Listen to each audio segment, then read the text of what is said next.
Welcome back to The Analyst, where we intend to provide you a detailed analysis of the most important current affair articles that have been featured in today's newspapers, The Hindu and Indian Express. By the end of this session, you can expect to have a good understanding of the following articles that are presented before you. In the first article, we shall be reading about the rights that are given to our forest dwellers and which legislation is responsible for the same. So we will review both these things. Second, we will read about the needs and the benefits of having deep industrialization in Indian economy. Then we will read what are the stem cells that are present in human body and what are various classifications of the same. Then we will read about a new generation UAV which has been successfully tested in India. These are the high altitude pseudo satellite, and we will also do a quick analysis of the drone regulation in India. Finally, we will wind up the discussion by reading about a very important place in news. This is the Rafah crossing, which has gained the global spotlight ever since the Israel and Hamas war has taken place. So our first topic is about the rights of our forest dwellers. Why is this in news? Because of the rising concerns of the violation of the forest dwellers' right in the recently notified wildlife sanctuary of Tamil Nadu. This is the Thanthai Periyar Sanctuary. This is in the Erode district of Tamil Nadu. And here, the forest dwellers have accused the district administration and the government of violating the basic rights that have been accorded to them by the Forest Rights Act of 2006. So what is this legislation? See, this legislation, which came in the year 2006, is the premier landmark legislation which is responsible for according the basic rights that are given to the forest dwellers which are dependent on the forest directly for raising their livelihoods, their income security, their economic security, their food security. So this is to provide political justice, economic justice and social justice to the forest dwellers. Now the full name of this act was Scheduled Tribes and the Other Traditional Forest Dwellers Act 2006, which in short we call as the Forest Rights Act. Now, what is the need for this social justice that this particular act intends to provide? So to understand this, let me take you back to the 19th century. So imagine that you are living in a forested land of Rampa, in a district of Rampa. This Rampa district is somewhere in the Eastern Ghats. It is somewhere in the Eastern Ghats. And it is in the then Madras presidency. It is having lush green forests, so you raise your livelihood and you raise your income, etc., food security, etc., by collecting the minor forest producers, by performing and practicing shifting cultivation, so and also by grazing the cattle. Either the economy is agriculturalist or either it is pastoralist. So you are living very, very happily with the forest produces that is the nature has to offer. Now comes the British government, and British government has an eye on this area. It sees a lot of timber, so timber provides a lot of opportunity. British administration, on recognizing this opportunity, imposes a legislation. This is the Madras Forest Act of 1882, and it infringes upon, it takes away all the rights that you people have over your own forest land. So now you're not able to take forest producers, minor forest producers, you're not able to herd or graze or let your cattle do the same. Then you're also evicted forcefully out of the land. Grazing rights are taken away. And you also cannot perform shifting cultivation. So all in all, your standard of living will be drastically reduced. This has led to many of the suicides, and therefore we will see the Rampa rebellions that happens in 1920s. And this was led by Alluri Sitaram Raju to fight against a similar cause. So all of this is happening. Why? Because of certain legislations like Madras Forest Act. So there has been multiple Forest Act in India which used to infringe upon the rights that were given to these forest dwellers. Now, in order to do away with this historical injustices that have been made on them during the colonial times and the post-colonial times, this landmark legislation was promulgated by the Government of India in 2006. What it essentially does, it first of all recognizes the historical injustice that has been made on the people, forest dwellers. Second, it tries to give them certain rights, multiple classification, under multiple classification, so they'll be given certain rights. Then they are also made politically empowered, because here the Gram Sabha will be accorded rights to pursue forest management and to take control over the resources of the forest. So all of these rights were given by this particular legislation, that is the Forest Rights Act of 2006. So what are the multiple types of rights that are accorded and to whom they are accorded? So they are particularly accorded to the scheduled tribes that are living in these areas, which are known as the forest dwellers. They have been historically forest dwellers. But it is not only the tribal community which is accorded the right, but also some of the non-tribal ones, but those who are dependent on the forest since generations. So the criteria for the non-tribal people to be given these rights are that their 3 generations of up to 75 years should be dependent on those forests prior to the commencement of this act, that is 13th December 2005. That is the cutoff date set. So these people are accorded with a set of rights which can be broadly divided into 2 forms. Now just imagine that there is a revenue village in your Rampa district. Rampa district has a revenue village. Now all the people that are living in the Rampa village will be having certain individual rights. So the first classification is to have individual right. And the second type of the right is a collective right that is accorded to the entire village that is designated as a revenue village. So your entire village will be having some set of rights, collective rights, which are known as community rights. So there are 2 broad type of rights. One are individual rights and second is the community right. These 2 types of rights are accorded. Now, these 2 types of rights are further classified into 4 types. So these 4 types, first of all, is the titular rights. Titular rights, which are essentially the individual rights. So anybody who is dependent or their generations have been dependent on the forest, they will be having some right on the land. How much land? About 4 hectare of the land. They will be able to live over there and also cultivate up to a land of 4 hectares. That is the titular right that is given to the individuals which are living in this designated revenue village. Please remember that the village has to be designated as a revenue one. The conflict in this Tamil Nadu wildlife sanctuary is that some of the villages have not been designated as revenue village and therefore the people are not accorded the rights. Now, second one, that the Gram Sabha will be having rights over the land in order to pursue forest management, in order to pursue the management of the forest resources as well, and also to pursue some conservational efforts of the forest. So for all of that, who has the right? Gram Sabha. So it also aids for a kind of democratic decentralization. Next, there are relief and developmental rights as well. We have talked about the historical injustice. They used to be forcefully evicted out of their land. So this forceful eviction out of the land, of forced displacement, can also be now compensated by providing them relief in their own land, taking them back to their forested areas, and also giving them their due developmental rights by laying certain health and educational infrastructure. And finally, they also have use rights over the produce of the forest, the minor forest produce. They also have some seasonal grazing rights, so even the pastoral communities can now flourish. So these are some of the different rights, classification of the rights that are accorded to the forest dwellers. So now that we have understood who are the forest dwellers and what are the rights, now let's evaluate this particular act, the FRA Act of 2006. So let's first understand its benefits. The first benefit has been in promoting the socio and political justice of the forest dwellers. So by empowering the Gram Sabha to exercise the control over the forest resources and pursue forest management, they have not only ensured a very good forest governance but also ensured democratic decentralization. So that is one very good step. Then second, it has also enhanced the preservation of the ecosystem service.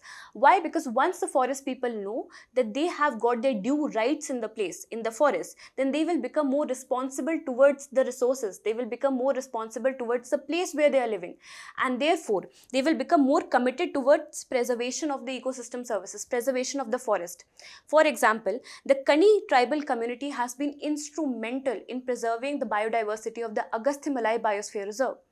Then it also improves the livelihood. It also improves the economic condition of the people, as can be seen with an example of a village. This is the Mendka Lekha village of Maharashtra. Here it was seen that upon the promulgation of this legislation, the FRA Act of 2006, the incomes of the people enhanced, their standard of living enhanced, and finally what happened? The forced out migration that they used to pursue in different cities like Pune and Mumbai, that also stopped. So overall, the standard of living of people is also increased. So can you see that this act is good for is good for the people, is good for the environment, good for the forest, and also good for the Indian economy. But then what are the challenges associated with it? See, challenges. The devil lies in the implementation. There are multiple implementational challenges over here. The first one is individual rights versus community rights. We know that both the different type of rights are accorded to the people, but this often happens that the state governments prefer or give preference to the individual rights by neglecting the community rights. This eventually starts a quest between multiple individuals for encroachment of their titular land. So they forget about the community responsibilities they have or the community rights that they should be getting. They only think about the individual rights. This has happened in the case of Tamil Nadu as well, where the community rights have been neglected by the state government. This also has a bearing on the forest management, forest conservation, because people become now more individual, self-centric as compared to forest-centric. Second, there is also limited recognition of the community forest right by many states. There have been many states that, despite the implementation of this legislation, are not properly assigning the community forest right, and Tamil Nadu has been a forerunner in this. And there are many other states as well, including there is Maharashtra, there's been Andhra Pradesh, there has been some northeastern states as well. So this is the first challenge, and the second challenge lies in the poor administration because in fact these individual rights that people are running over, they are also not given to them very easily. So what happens in the case of individual right, the process becomes very cumbersome because of bureaucratic apathy, bureaucratic delay. So it becomes very difficult to assume these individual rights. That's the first thing. Second, if there is any digital governance in this place, then because of poor connectivity, poor digital infrastructure, that could not penetrate, that could not be very effective in these places. For example, the One Mitra software, a very brilliant software for providing them rights and awareness. This is not effective in many states, for example, Madhya Pradesh, where the literacy is very poor and also the digital infrastructure is very poor. So that is another issue. So these are some of the challenges which we need to counter. So how do we counter? What are the winning strategies? First of all, we need to provide adequate training, awareness and education to our forest dwellers so that they become aware of the rights that are given to them. So they are not only aware about the community rights, but they are also not aware about the individual rights that are given to them. So that is the first thing we need to do. We also need to lay down good health and educational infrastructure so that their literacy level can also improve, so that they can take full benefits of this legislation. Second, we also need to harness social energy by harnessing the civil society organizations to support and advocate the rights, just like in this case, because the tribal people are not that much economically and politically empowered. So they need social energy, and that can be given by civil society organizations. And then finally, we also need to monitor the implementational agencies, the forest department, the officials which are responsible for implementing these acts, and we should also hold them accountable wherever they are faltering. So there should be accountability matrix and there should be monitoring mechanisms as well, so that we can ensure that a balance is there between our environment conservation and social justice, improving the overall developmental parameters of India. Okay. Now, this has been a very important topic for us because it has appeared 2 times in the last 5 years in UPSC Prelims PYQ. So can we solve this question? What is the national level nodal agency which is responsible for the implementation of this act? So this act is not actually for environment conservation. It has got one of its component in environment conservation, but mostly it is to provide social justice to the tribal people. So which is the implementation agency? This is the Ministry of Tribal Affairs. Then the next question, consider the following statement. In this, the first one says that the Indian Forest Act 1927, please remember that this is a colonial era act. This will not do much good to Indians. So this provides forest dwellers right to fell the bamboo grown over the forest areas. No, in fact, it restricted them from using multiple products, let alone the bamboo. So this is incorrect. And the other 2 statements, you can have a reading. These 2 are correct. So the correct statements are 2 and 3. So similarly, this topic was very, very important. Any topic which is related to tribals are very important, forests are very important, and this sees a convergence of both. So I hope the discussion was clear to you. Now coming to the second topic, this is about the deep industrialization. So here we will be doing an editorial analysis which is featured in the Hindu on why India needs deep industrialization. So first of all, the first question that should come to your mind is, what is deep industrialization? Deep industrialization is a kind of industrial policy which penetrates beyond the economic structure of the country. We know that industrial policies are associated with the economic structure, but a policy which penetrates beyond the economic structure and also benefits or aids the social transformation, that is known as deep industrialization. So what it does, it not only helps in economic growth, not only helps in industrial growth, but it also helps in growing the social factors, the social development of the society by providing health, by providing education, by providing R&D, skill development, training, etc., proper education. So such kind of a economic policy would be said to have pursuing the deep industrialization. Now, what is the need of deep industrialization in India? Let's have a quick reading of this editorial then. The first need was felt ever since the global economic perspective changed. Since the pandemic came, COVID-19 came and the world shut down. We saw lot many lockdowns, and lot many lockdowns meaning that the globalization is reversing now. So the countries became more protective in nature, protectionist policies were being followed, and there was a retreat of globalization. This is the first trend that was observed. So retreat of globalization, which can be seen in multiple activities from multiple policy and legislations from countries. For example, USA pursued Inflation Reduction Act, which helped in reducing USA's inflation, but it threw inflation to other countries. Then the European Green Deal, which is concerned about its own climate policies and climate commitments. And also we have got India's Atmanirbhar Bharat. So Atmanirbhar Bharat and these few legislations showcase that there is a resurgence in the state intervention in their industrial policies, and there is reduction in liberalization, reduction in globalization. That is the first trend.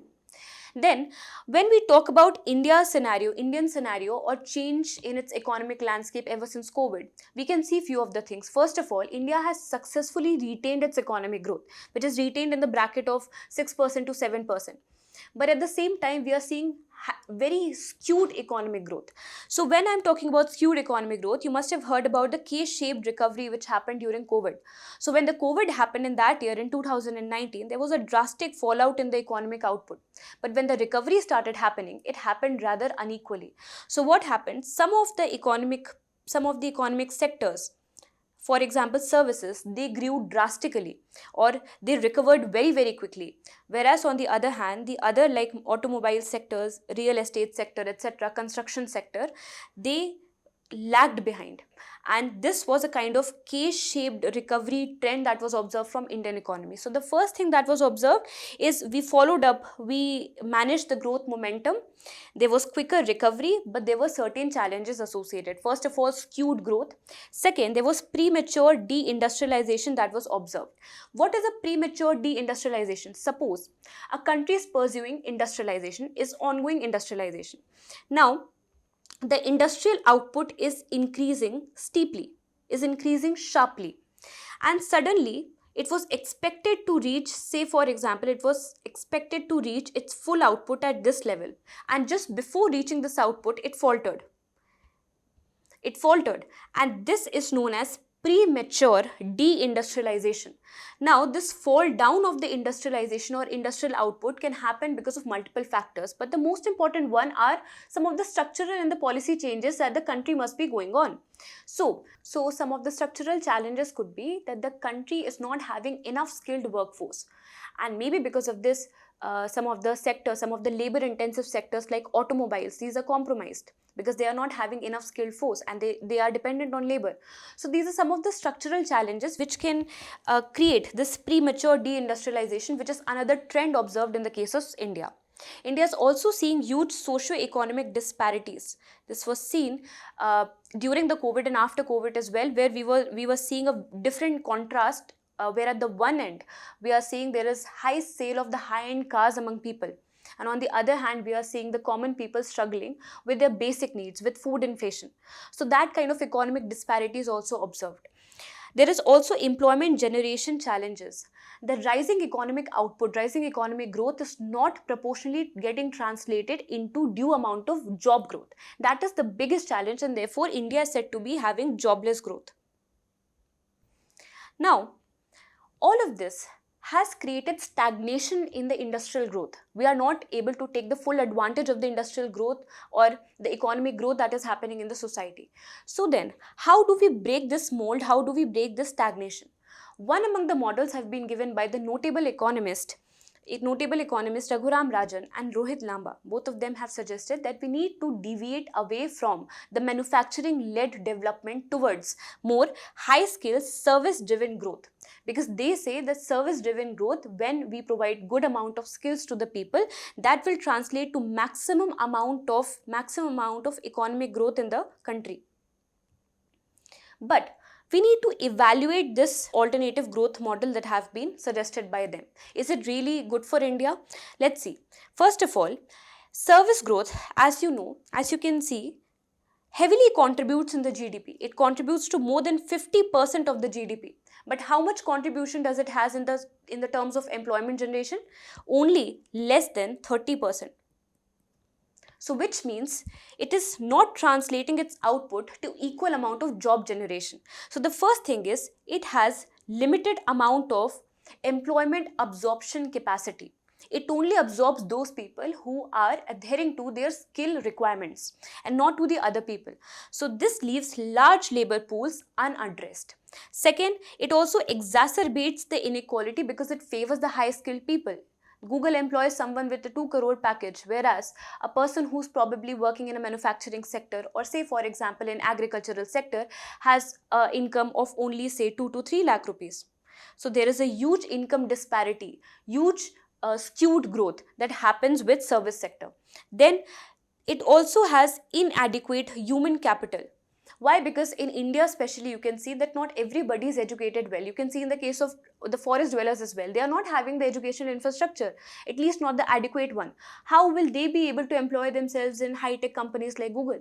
So therefore, because we have inadequate human capital, because of unequal investment in education from the very beginning, ever since we got independence, therefore this will create huge skewed growth in the economy. So then what is the need of the hour? The need of the hour is to have a holistic industrialization, that is to move beyond the economic structure and penetrate into the social advancements as well. That is to pursue deep industrialization. A comprehensive approach would take care not only of the skill services, but will also integrate the skill sector, the high skill sector, service sector with the industrial sector. So industrial sector along with service sector, this integration is the need of the hour. Why is this important? It can also be emphasized with the help of this fact that yes, while your service sector has got only 50% of GDP contribution, it only creates employment of 30%.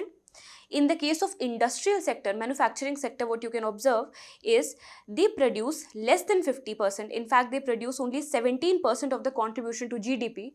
But the number of employment that they create out of the 17% is equal to that of service sector. They also create 31% of the total employment in Indian economy. So we need an integration of both services sector and the manufacturing sector. Second, we need to address the socio-economic disparities by ensuring that proper development and equal and equitable development is reaching to everyone. We need to focus on building infrastructure that has already been done through the PM Gati Shakti scheme. We also need to harness our digital infrastructures. We also need to harness our R&D, education sector, healthcare sector, etc. And finally, what we need to do? We need to stop our obsession of calculating GDP to measure economic growth of a country, because that is not the right metric. The right metric is to see how much job has been created. So we need to shift our focus from calculating and obsessing over GDP to calculating JDP. That is, what is the job domestic product created by a particular country. So in this manner, we will be able to reach a point where we finally say that we are sustainably developed. Then we will read about stem cells. So here the context is that endometrium which forms the inner lining of the uterus, which sheds during the menstrual cycle of a woman, the endometrium is known to have remarkable capacity to grow itself each month. Because it has regenerative capacities, therefore it can be classified as an adult stem cell, which gives it immense applications to be a life savior cell. So for that, we'll first understand what are the stem cells. So first of all, Our body broadly has two types of cells. So there are reproductive cells, and those which are non-reproductive cells, those are known as somatic cells. Soma comes from a Greek word body, so all the bodily cells except for the reproductive cells are known as somatic cells. Now, all of these reproductive cells and some of these somatic cells, so all of these reproductive cells and some of these somatic cells, can you see this intersection? This forms the stem cells of the body, which are the undifferentiated cells which have got this magical capacity of regenerating into multiple kinds or specialized kinds or different kind of cells in the body. To make the understanding clearer, just imagine that your body has got multiple organs. You have got a brain, you have got kidney, you have got lungs, you have got heart. Now, a special type of cell which is able to recreate or generate itself into all these type of bodily cells are known as the stem cells of the body. Because it has got this huge capacity of getting converted into multiple type of cells, therefore it has got immense application. For example, if a cell ruptures, a tissue ruptures, an organ fails, then you can very easily replace it or regenerate it with the help of stem cell. So therefore they are also known as the life savior cells, and these cells are therefore, when they are used in medication, they are also known as regenerative medicines. For example, the stem cell transplant is a kind of regenerative medicine which is used in leukemia, a kind of bone marrow cancer, in order to replace the stem cells from the bone marrow which are causing the cancerous growth. So this is about the stem cells. Now, what are the classification of stem cells? Now this is very, very important, so pay attention. See, stem cells can be broadly divided on the basis of their potency. Potency is, we know that it can be differentiated into multiple types, but in how many types, how many forms can it take? That is determined by potency of a cell. So on the basis of potency, it can be divided into embryonic cells, adult stem cells, and induced embryonic stem cells. Now, first let me tell you this. The first living cell that we have is an embryo, a fertilized cell. This embryo or this zygote, the first fertilized cell, the zygote, is a totipotent cell. Totipotent cell is that type of stem cell which can take form of almost any kind of cell of human body, including umbilical cord and placenta. Why I am highlighting umbilical cord and placenta? Because the second type, pluripotent cell, which is again formed from the zygote only. When the zygote starts dividing into multiple cells, they form a chunk of cells which are known as blastocyst. So blastocyst contains embryonic cells. These embryonic cells are pluripotent, which are capable of getting transformed into almost all the parts of all the types of bodily cells except for umbilical cord and placenta. So, totipotent cell capable of giving rise to all type of cells including umbilical cord and placenta. Pluripotent cell is capable of giving rise to all the type of cells in the body except for umbilical cord and placenta. And then there is multipotent cells in the body. For example, the skin cells, for example, bone marrow. Now, they can also differentiate themselves but only with a limited capacity. So, for example, bone marrow. So, bone marrow is a special type of adult stem cell which can get converted into either RBCs or can take forms of WBCs or can take forms of platelet. But they cannot form nerve cells, they cannot form skin cells. So yes, they have regenerative capacity but limited ones. So they are known as multipotent cells. Once we have understood the stem cells, the different type of stem cells according to their potency, we will now understand this limitation of the multipotent cells can be done away with the help of laboratory interventions. So what the scientists do, they take these multipotent cells and they fuse them with embryonic cells. So basically they are trying to induce pluripotency into them. Pluripotency, that is the ability to regenerate into any kind of cell that is there in the body. So once a multipotent cell is induced with pluripotency, it becomes induced embryonic cells because it acts like embryonic cell. So this was about the detail and discussion on stem cells. Now we will talk about a new generational UAV, unmanned air vehicle, which has been successfully tested by CSIR's National Aerospace Laboratory, which is situated in Bangalore. So it has successfully launched a pseudo satellite which operates in high altitude, and hence the name high altitude pseudo satellite. Now, as you can see, a question has been asked on UPSC regarding defense technology. So any equipment that has been made to aid the surveillance or the defense of India or the world, that becomes very important for us. So a question on THAAD was asked, and the correct answer is American Anti-Missile System. So similarly, likewise, the high altitude pseudo satellite HAPS also becomes important. So what is it? First of all, it is not an ordinary UAV. It is a solar powered UAV, which is not your regular airplane. It is not your regular satellite. Therefore, it is named as pseudo satellite, but it is actually better than an airplane, better than a satellite.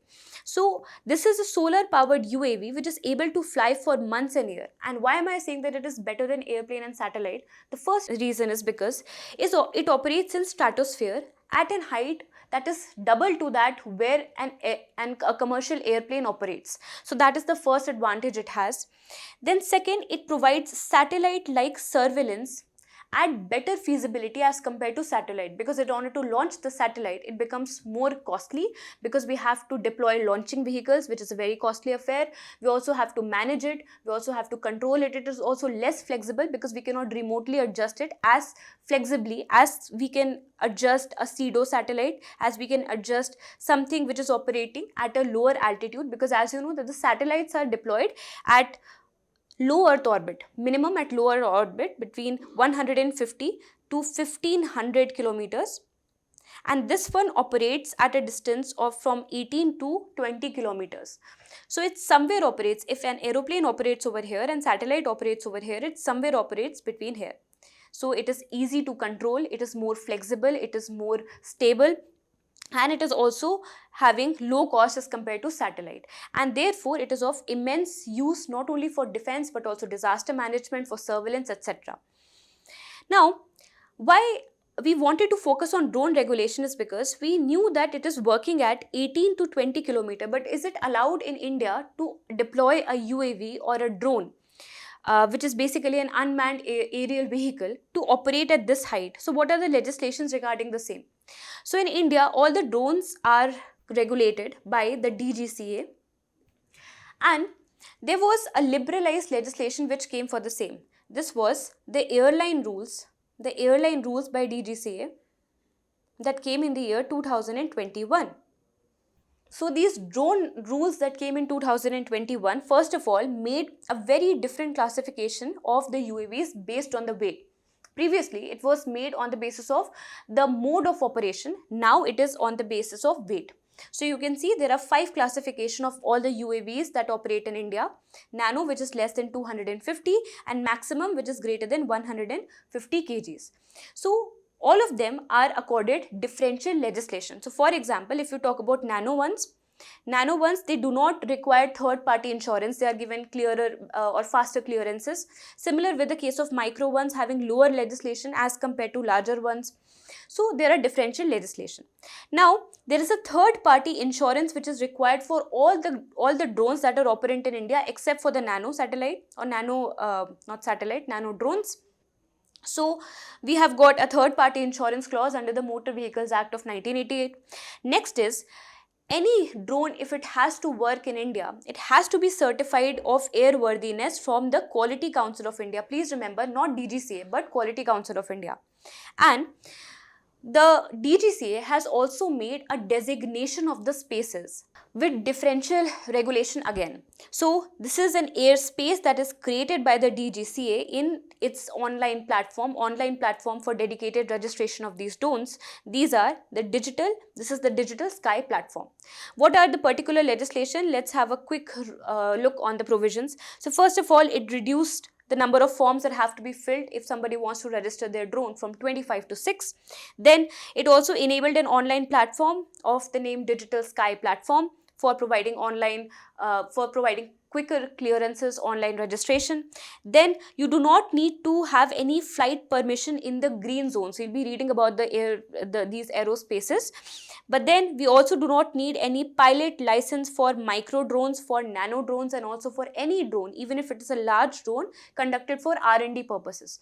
Then there is no security clearance required anymore. There is no requirement of certificate of airworthiness and unique identification number for those drones which are being conducted for R&D purposes.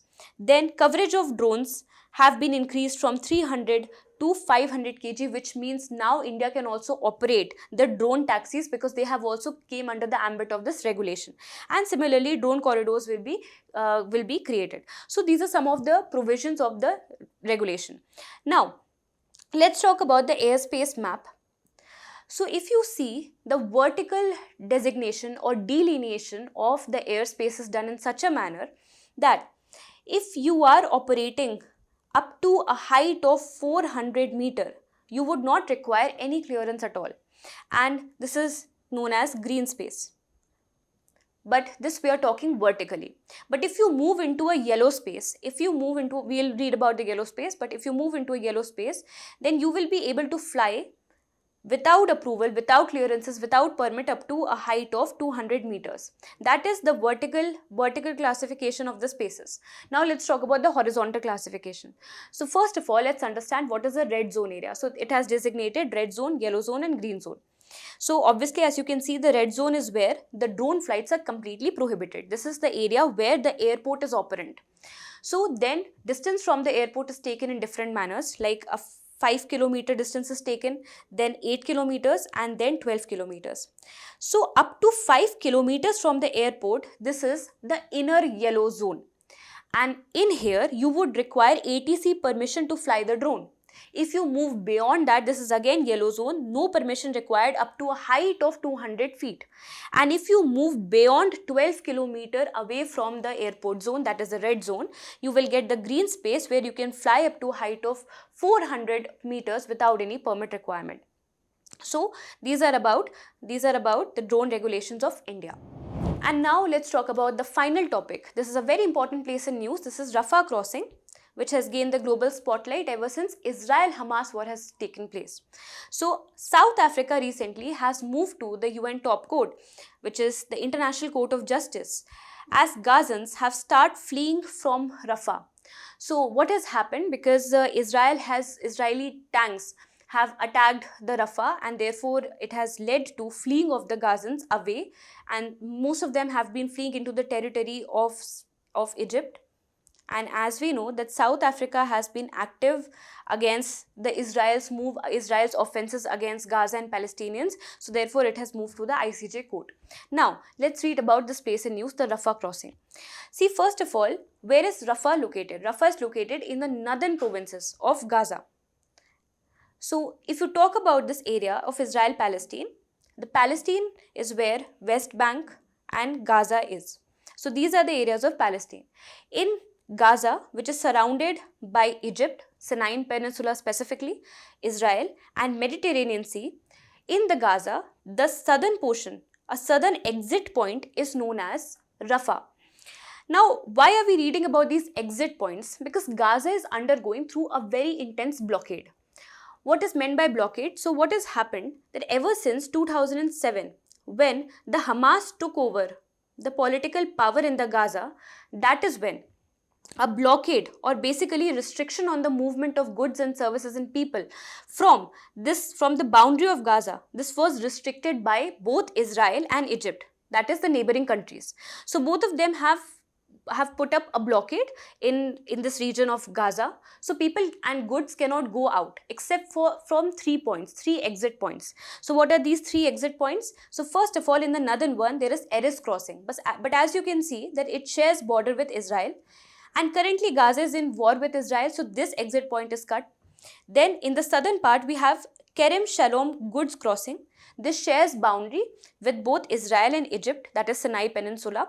But at the same time, one limitation is there. Only commercial goods can pass through it and not the people. And of course, it shares border with Israel as well. So therefore, exit of people from here is also restricted.